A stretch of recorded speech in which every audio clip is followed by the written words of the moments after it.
Hello, I'm Jared Nelson, and welcome to Pros and Cons, the show where we take you through the risks and opportunities behind the trending ideas in the market.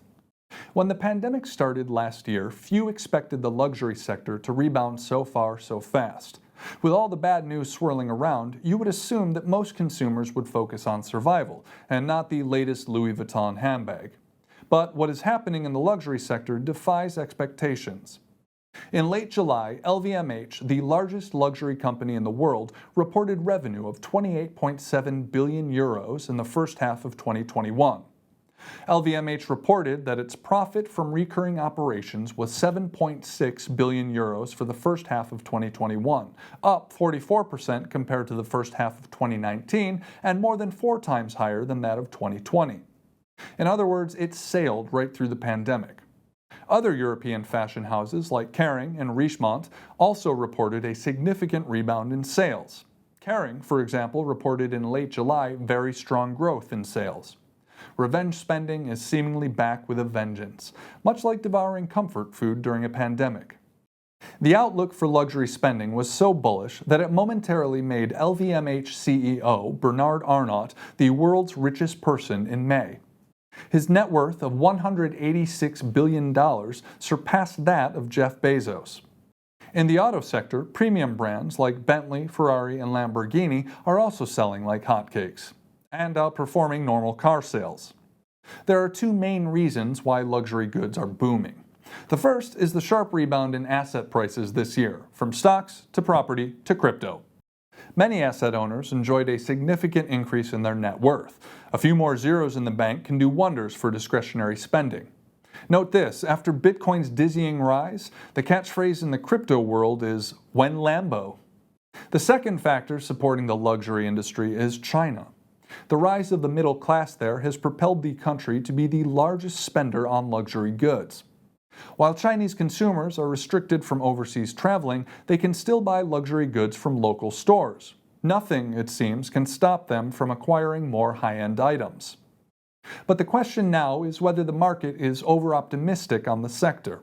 Should investors buy the dip on luxury stocks? Caution is our view. After all, the world is still mired in a pandemic.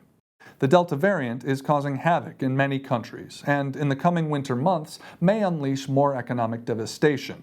The biggest wildcard is China. The entire luxury sector is heavily dependent on that single Asian market. This makes luxury companies vulnerable to the government policies there. Look at how the Chinese government recently destroyed the US-listed Chinese education stocks when it restricted tutoring. Stock values literally disappeared overnight. Therefore, any enforced restriction in the name of anti-corruption or wealth redistribution may cause spending on luxury goods to slump. This will, in turn, lead to lower profits for many luxury companies. The market knows this, hence the sharp correction among luxury stocks last month after the Chinese government announced new social measures. But the optimists will point out that the luxury sector has been through such challenges before. Each time, these companies emerge stronger. The operating margin of the sector is high and attractive, their business moats large, and products highly desirable. Who doesn't want a Birkin bag? Moreover, the Asian middle class is still expanding, for example, in India and Indonesia. As such, investors should look at the long term and ride out any setbacks in the sector. Yes, all of that is true, but the argument is more applicable before these luxury stocks soared. LVMH has risen 20 times from its 2009 lows, Kering 22 times.